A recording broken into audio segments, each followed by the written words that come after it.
It's filled with beautiful vistas, teeming with diverse wildlife, renowned for its geothermal features. And it was the inspiration for the concept of national parks, becoming not only the first in the U.S., but also the world. Yes, I'm talking about Yellowstone National Park. And in this episode of Travelhound, I'll show you why it's a destination that deserves to be on everyone's bucket list.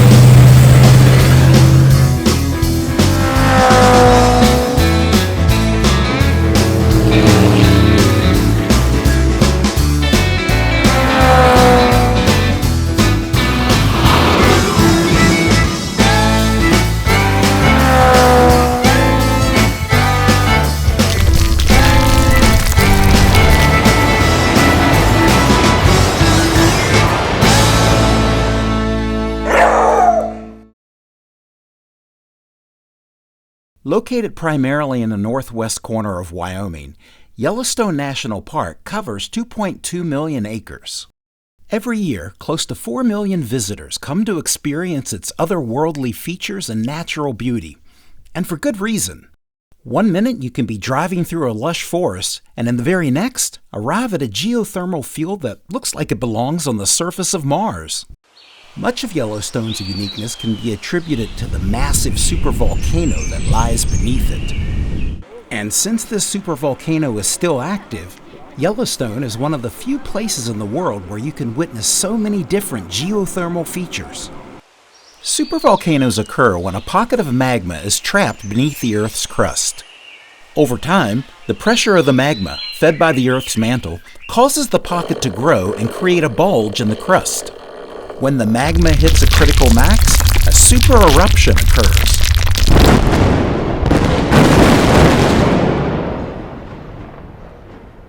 With the cataclysmic release of the supervolcano's magma, the underlying magma reservoir collapses and causes the ground above it to form a crater, or more scientifically, a caldera.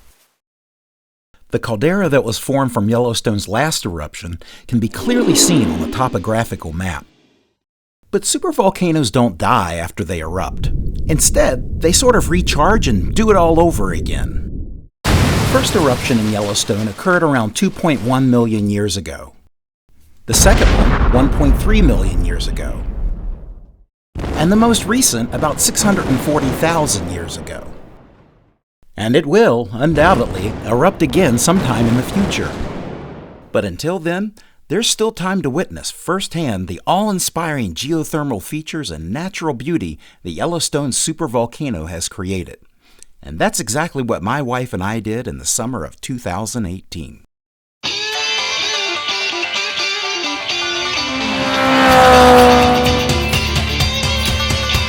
After spending the night in Cody, we set out for Yellowstone's eastern entrance.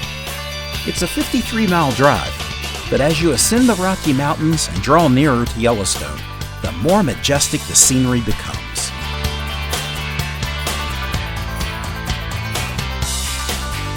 And yes, even though we visited in early July, there were areas where snow was still on the ground. The first landmark that we encountered once we entered the park was Yellowstone Lake. With 141 miles of shoreline, this massive lake is the largest freshwater lake above 7,000 feet in the U.S. And it's also one of the deepest, reaching depths of 394 feet in some places. Remarkably, Yellowstone Lake is so large that it can even create its own weather, forming cumulus clouds above it during the day that often shower the area by evening. Here, along its shores, is where we also witnessed the first of many geothermal features in the park. This is called a steam vent, or more technically, a fumarole. Fumaroles are cracks or fissures in the ground that emit steam, but no liquid. When there isn't enough groundwater available beneath the surface, the hot water boils away before it reaches the surface, creating steam. There are over 2,000 fumaroles scattered throughout the park. But be warned, if additional groundwater becomes available beneath the surface, these seemingly innocent fumaroles can turn into geysers. Next up was a quick stop at the Lahardy's Rapids Overlook. Here, a short flight of stairs leads you down to a platform perched upon the banks of the Yellowstone River. In late June and early July, you may be lucky enough to see cutthroat trout here jumping out of the rapids as they migrate upstream to spawn near Yellowstone Lake. We didn't see any while we were there, but the breathtaking beauty was still worth a stop. Just up the road from Lahardy's Rapids was the Mud Volcano area. It was here that we encountered another one of Yellowstone's unique geothermal features, mud pots. A mud pot works a lot like a double boiler. Made up of two pieces, a double boiler is comprised of a bottom larger pot that is filled with boiling water and a smaller pot on top that traps the steam from below. Since the heat comes from an indirect source, double boilers are perfect for cooking delicate foods like sauces and chocolates. With a mud pot, surface water collects in a shallow depression in the ground. Groundwater beneath the depression is heated by the underlying volcanic activity, which converts it into steam. That steam, along with carbon dioxide, then rises up to heat the surface water above. And since that steam is mixed with sulfuric acid, which breaks down rock into clay, the end result is a bubbly pot of what looks like muddy water. That chemical reaction produces hydrogen sulfide gas, which explains the strong smell of rotten eggs that we smelled the moment we stepped out of our car. The smell was worth tolerating, however, as we followed along the well-maintained boardwalk loop that wound its way around a number of geothermal features.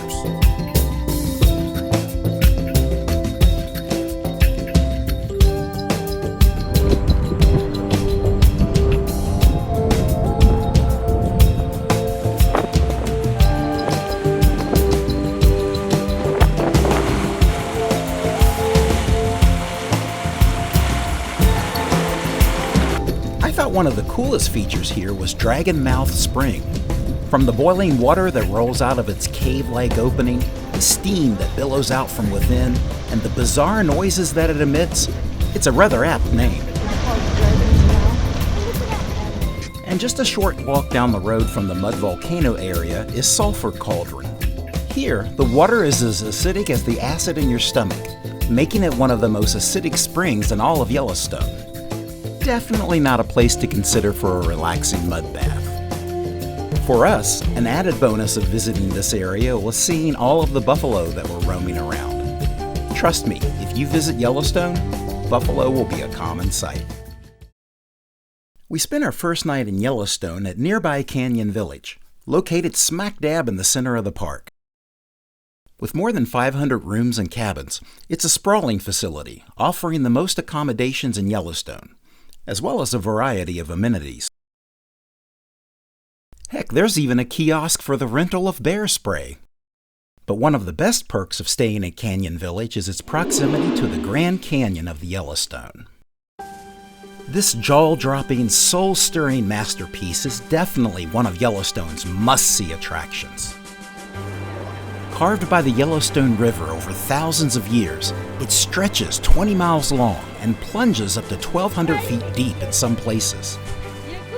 And thanks to roads on both the north and south rims of the canyon, there are ample overlooks to view the canyon from a variety of perspectives. Gazing down into the canyon, it's pretty easy to see how Yellowstone got its name. Due to the oxidation of the iron compounds contained in the rocks in this area, the canyon walls are, in essence, rusting, resulting in a colorful palette of reds, oranges, and yellows. However, the two can't-miss features of the canyon have to be the overlooks for the upper falls and the even more impressive lower falls. Getting to the brink of the upper falls is a relatively easy 1/8 of a mile hike, with only a 75-foot change in elevation. This paved trail is accessible for most visitors to witness the sheer power of the water as it tumbles 109 feet over the falls. Not too far away from the upper falls is the trailhead to the lower falls. While the trail is only a quarter of a mile in length, don't be deceived by its short distance. Comprised of 10 steep switchbacks, it descends over 600 feet to the falls. Once there, you'll find two viewpoints, one that overlooks the falls and another that takes you to the literal brink of it. Standing there, on the edge of a precipice where as much as 60,000 gallons of water per second tumble into the canyon below, it makes you realize just how small you are in the face of nature's majesty.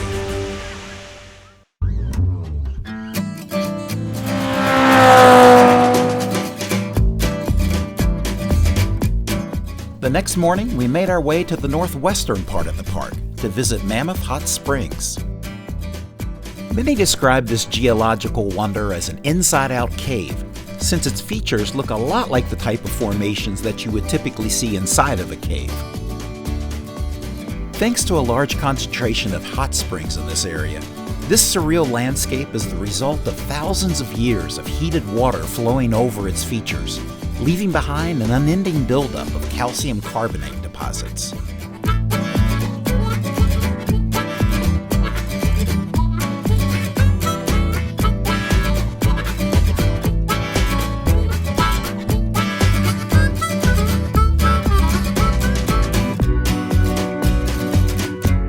Coupled with the unpredictable ebbs and flows of the water, Mammoth Hot Springs is one of those natural wonders that never stops evolving.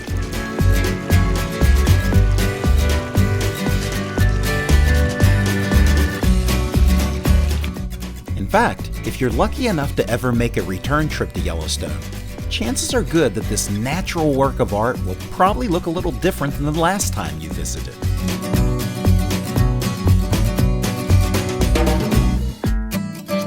Within walking distance is the village of Mammoth Hot Springs. In Yellowstone's early years as a national park, this area served as an outpost for the U.S. Army, tasked with protecting the park from assholes who were vandalizing its natural features and poaching its wildlife. The original Fort Yellowstone and many of its accompanying buildings still remain today, serving as a visitor center and also housing for park rangers and employees. And if you like wildlife, you're sure to find plenty of elk grazing and lounging throughout the village. After Mammoth Hot Springs, we headed east to complete our drive along the Park Road's upper loop, making time to stop at several scenic overlooks along the way. Wraith Falls may not be one of Yellowstone's most spectacular waterfalls, but the easy 0.8 of a mile hike to get to it makes it well worth the journey as you cross through grassy meadows, a conifer forest, across mountain streams, and encounter wildlife that calls this area home.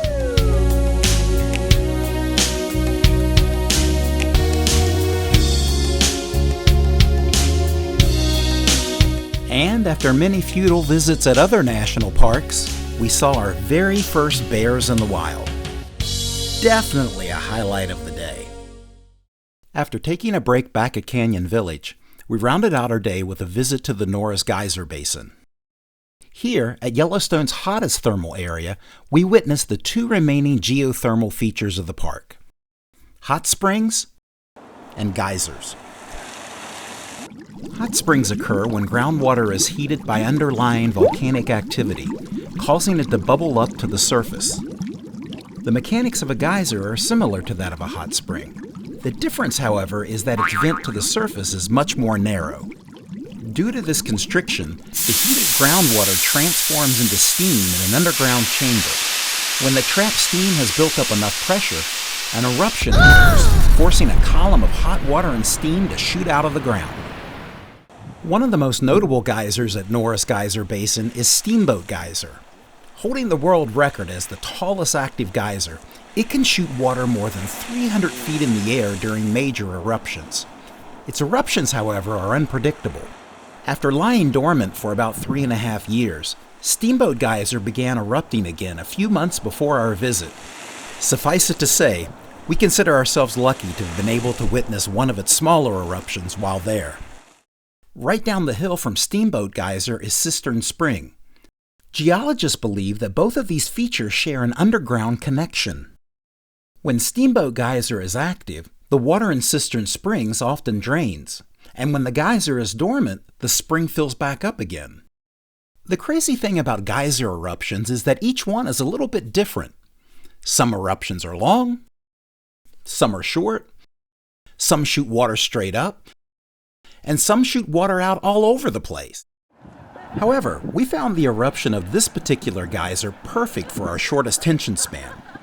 And if you listen closely, you can hear the boiling water making its way to the surface before it erupts. It's coming up. Uh-huh. Wow.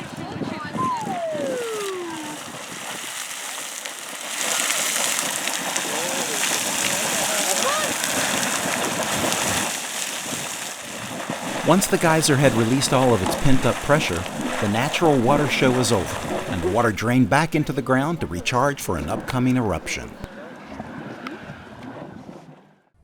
Since the Norris Geyser Basin sits on top of intersecting fault lines, the hydrothermal features here are constantly shifting. Because of this instability, pools appear and vanish. Geysers change personality, and new steam vents open up with little warning. Fortunately, the Park Service does a great job of building boardwalks that allow visitors to experience the sights without being put into harm's way. Unless, of course, you're like these dumbasses who apparently thought the rules didn't apply to them. With water temperatures of most geysers and springs exceeding the boiling point, it probably won't end well if you don't heed the rules.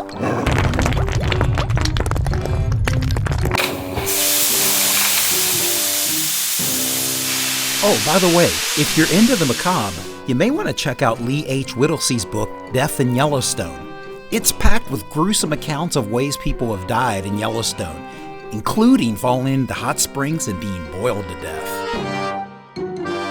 Be safe out there.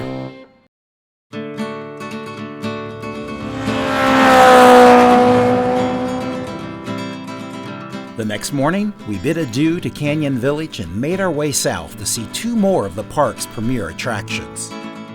As is apropos of Yellowstone, however, there were plenty of worthwhile stops along the way. One such place was the Artist Paint Pot Basin, a hodgepodge landscape of all four geothermal features. Walking along the 1-mile trail that winds through the basin, it's easy to see how this area got its name.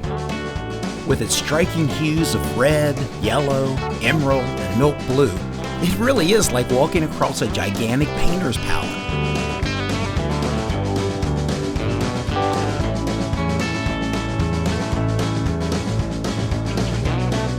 Just down the road was Gibbons Falls, which drops 84 feet over a remnant of the Yellowstone caldera rim. And a little farther on, Firehole Falls. And after a scenic drive alongside Firehole River, we made it to one of the crown jewels of Yellowstone. This is the Midway Geyser Basin. Despite the fact that it is one of the smallest geyser basins in the park, it's almost always near the top of visitors' itineraries due to its prime attraction, Grand Prismatic Spring. The third largest hot spring in the world, the grandeur of Grand Prismatic is best appreciated from a nearby overlook that clearly shows off the brilliant hues that surround its deep blue center. But even at ground level, you can see this kaleidoscope of reds, yellows, and oranges, created by thermophilic bacteria that are able to survive in the progressively cooler water along the edge of the spring.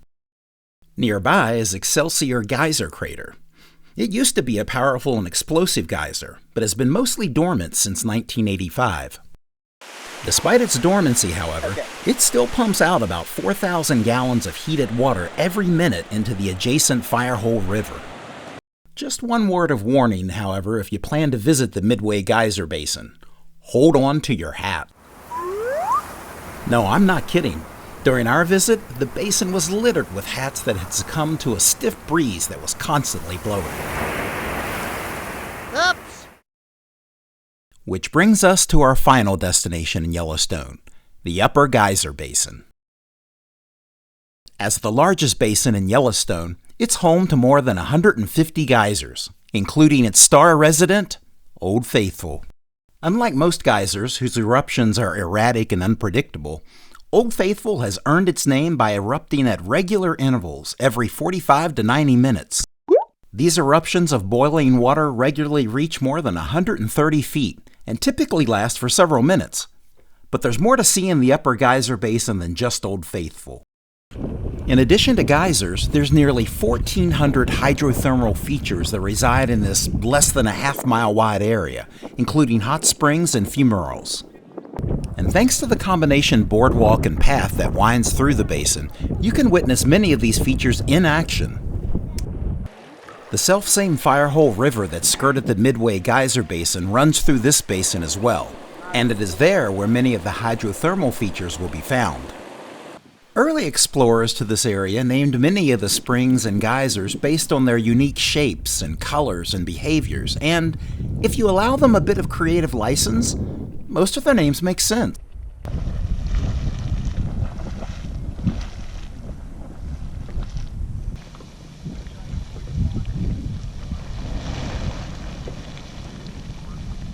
But beyond the many natural wonders of Upper Geyser Basin, there's an equally impressive man-made wonder as well. The Old Faithful Inn.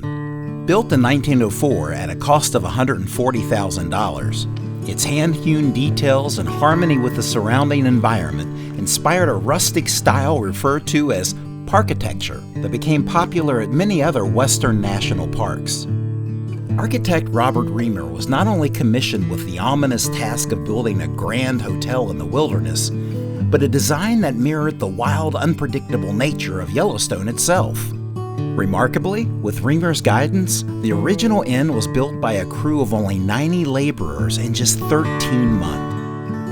The materials for the inn were sourced locally, including lodgepole pines for the structure and yard-long redwood shingles for the roof. But if you think the exterior of the Old Faithful Inn is impressive, wait till you get a look at its interior. Supposedly, Reamer's vision for the inn's lobby was to create the feel of an indoor forest, and if that's true, well, he certainly accomplished it. Rising a mind-boggling 76 feet above the lobby, the steeply pitched ceiling is supported by lodgepole posts that are embellished with twisted branches to complement the lobby's woodsy atmosphere. The varied sizes and shapes of the windows were purposely designed to create the illusion that the lobby's light was being filtered through a forest canopy.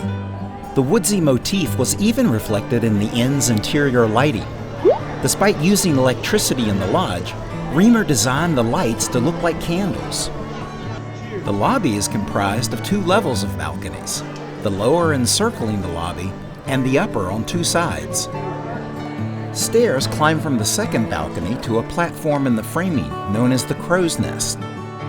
In the early days of the inn, an orchestra was hired to play from this treehouse-looking structure, entertaining guests on the ground floor below. Unfortunately, an earthquake in 1959 damaged its structural integrity, and it is now closed to the public. The centerpiece of the lobby is the towering fireplace, measuring 16 feet square at its base and featuring hearths on all four sides. It was built from volcanic rock that was quarried from a nearby site. The fireplace's pendulum clock is original. All of its ironwork was forged on site. In fact, many of the original fixtures and furnishings are still being used, from the mission-style furniture in the lobby to the chandeliers and hickory chairs in the dining room. Thanks to early planning and a bit of luck, we were able to score a room in the original part of the inn. Stepping into our room was like stepping back in time. Rough-hewn, wood-paneled walls, a brass bed, tiled bathroom, complete with a clawfoot bathtub, and even a skylight. After checking in, we had lunch in the dining room, which featured an impressive buffet, complete with Western-themed eats like barbecue pulled pork, bison bratwurst, cowboy caviar, cornbread muffins, and bison chili. Then it was time to head to the second floor porch to watch Old Faithful erupt again. But this time from the comfort of the inn. Coincidentally, our visit just happened to fall on the 4th of July, and quite honestly, I can't imagine too many other ways I'd rather celebrate our great country than with a fireworks show courtesy of Mother Nature. After an awe-inspiring few days in Yellowstone National Park, staying at the Old Faithful Inn was truly the icing on the cake for us. And it's a destination that I highly recommend putting on your bucket list as well. Just bear in mind that there's no cell service nor are there televisions, but honestly, who needs it? Pulling up a chair and just soaking in the peacefulness of the inn's grand lobby is much more satisfying.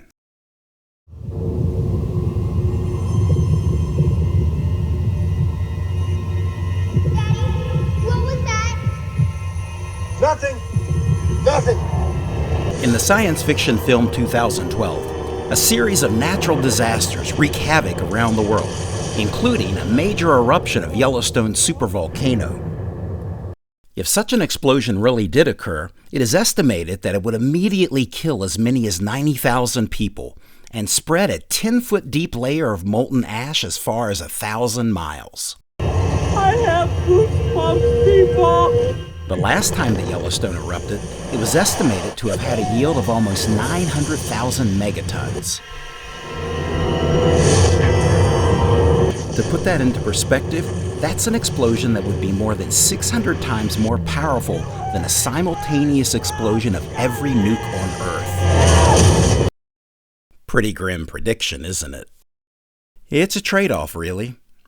The fumaroles, mud pots, hot springs, and geysers that make Yellowstone one of the most unique places on Earth are all due to the slumbering giant beneath its surface. Fortunately, scientists believe that an eruption of such magnitude probably won't happen until hundreds of thousands of years from now. That means there's plenty of time for all of us to still witness firsthand the awe-inspiring geothermal features and natural beauty of the Yellowstone National Park. If you're planning a trip to Yellowstone, might I suggest that you also allow time to visit some of the other nearby sites and attractions. Just 10 miles south of Yellowstone is the Grand Teton National Park, with its distinctive peaks of the Teton Range. 25 miles south of the Grand Tetons is the town of Jackson. Nestled in the beautiful valley of Jackson Hole, it's a resort town famous for world-class skiing and other outdoor adventures, like rafting on the nearby scenic Snake River. And about 52 miles east of Yellowstone is Cody, a town steeped in the rich lore of the American West. Stick around for the ending credits for some highlights of a rodeo that we attended while staying in Cody. If you enjoyed this video, please be sure to like it. Better yet, become a subscriber by clicking on the button in the lower right-hand corner so you never miss out on Travelhound's upcoming adventures.